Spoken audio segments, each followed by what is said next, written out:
Human life is invaluable, and every moment of it is precious. One fisherman left his home at 4:30 in the morning with his net. He sat by the riverside and discovered some round object. Thinking them to be pebbles, he took one out and cast it into the water until the last and final pebble was in his hand. By now, there was sufficient light for him to see a priceless jewel in his hand. He cursed his luck. This man was still fortunate. He had one stone for himself. More precious than that is the human form that we have received, in which we have the ability to reach the ultimate success.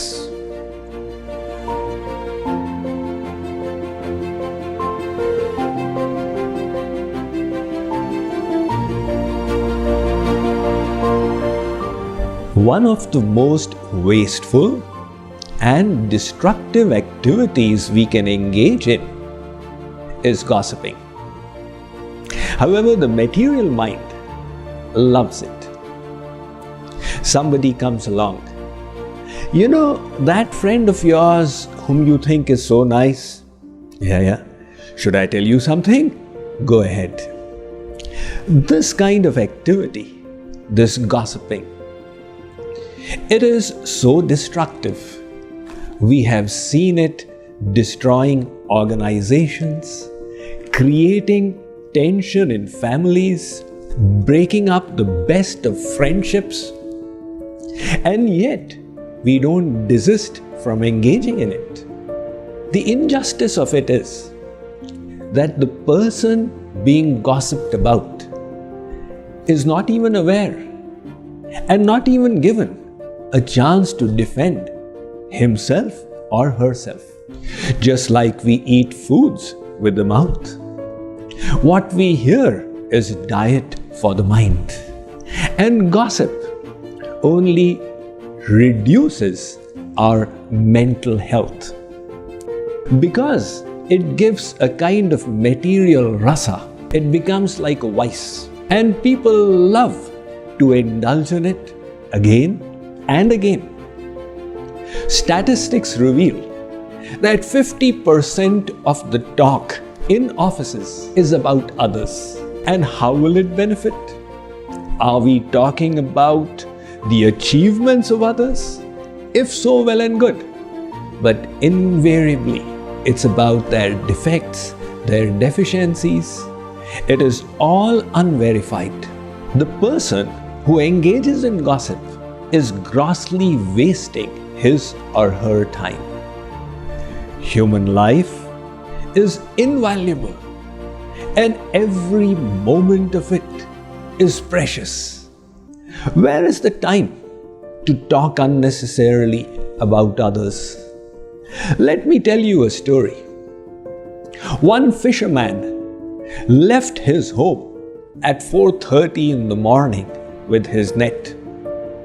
When he reached the stream, since it was still dark, he sat by the riverside on a boulder with his feet in the water. He felt there was a bag below. He picked it up and discovered some round objects. Thinking them to be pebbles, he took one out and cast it into the water.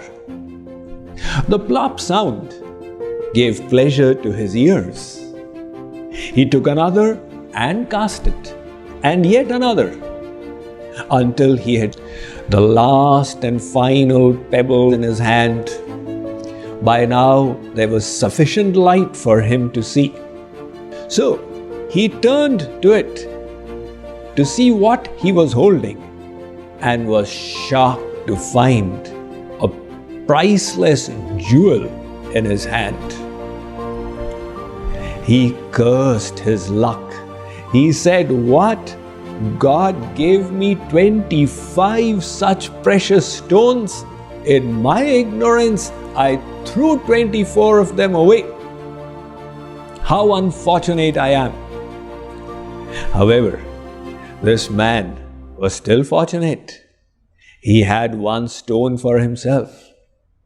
More precious than that is the human form that we have received, in which we have the ability to reach the ultimate success, to completely transform our nature.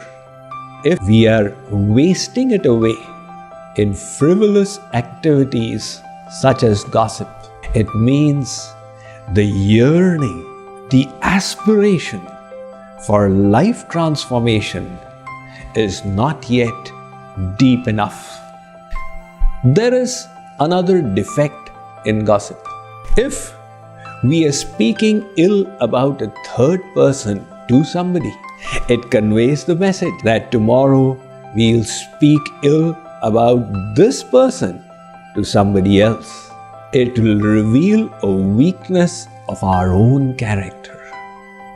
So let's uplift our character by implementing this self-discipline of not gossiping. And if somebody wishes to give it to us, let's avoid it, saying, "I'm sorry, I'm busy today." It will convey the strong message that I don't indulge in such activities. That restraint of the tongue will be a stepping stone to the restraint of the mind and a building block for lifting up our character and personality. Let's practice this tool of life transformation, and tomorrow we'll discuss yet another life transformational gem of wisdom.